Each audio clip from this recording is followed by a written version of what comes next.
Before I start, for the balloon problem, did you account for the string to tie? Do you have to count that in the weight for lifting them? Ooh, I'll have to ask history of balloons again. That's why you don't give that to an engineer. Reasons why that won't work. Okay.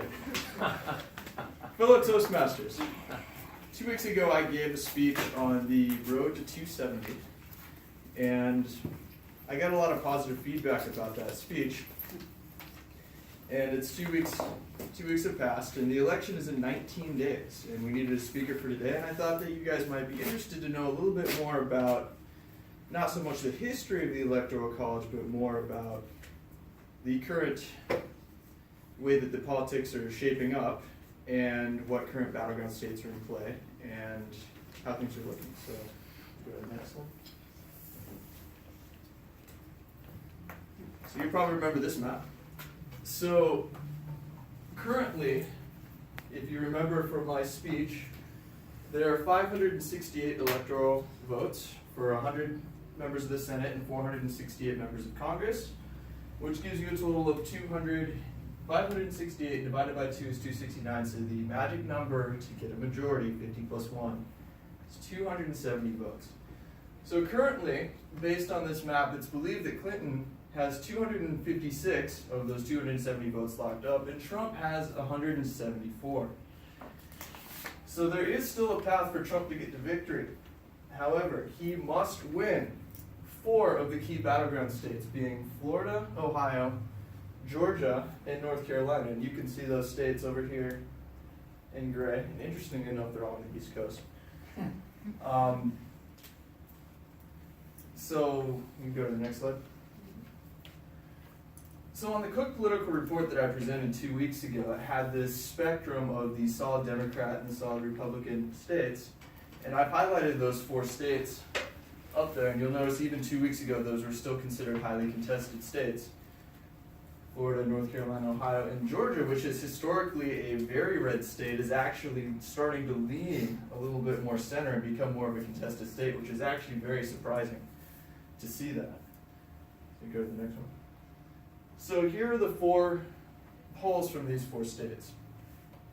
So up on the left we have Georgia, which Georgia dipped a little bit in Clinton's favor actually in August, and then started to pull back, and now Trump is showing a 5-point lead in Georgia.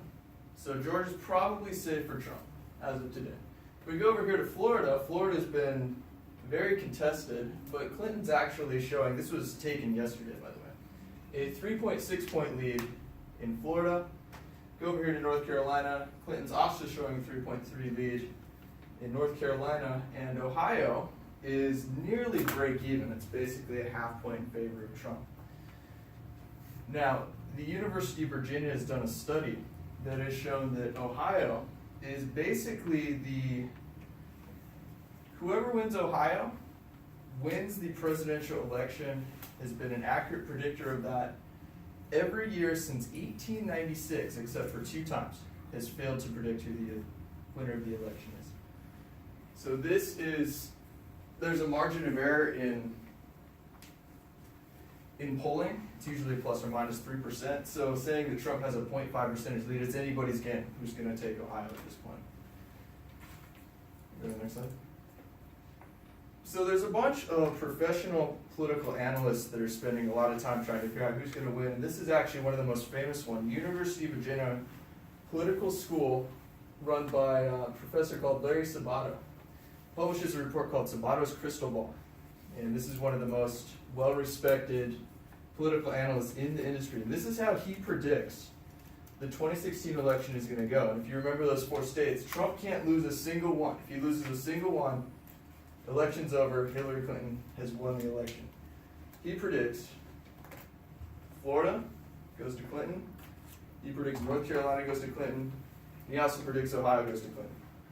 The only state that he thinks Trump is going to get on this map is Georgia, giving Clinton a solid win of 341 anticipated electoral votes. So if you go to, last time I encouraged everybody to check out Road to 270. If you go there, there's actually 20 of these maps from all different political analysts. There's CNN, there's Washington Post, there's everybody you can think of is on there. And all of them have posted their maps, and I looked through all of them, and all 20 of them say that as of today, Clinton is going to win. So with that, a lot can still happen in 19 days. The final debate is tonight. It'll be a very precarious situation for Trump, who needs to come out and do some damage to Clinton, because they actually refer to Clinton's lead as Clinton's firewall. That she has the 256 electoral votes already locked up, and getting any of those states to come over and turn red and go to Trump's side has been extremely difficult for him. So for him to go in and try and sweep 100% of the battleground states is going to be extremely difficult for him. So with that, we shall see what happens in November. I'm just messing.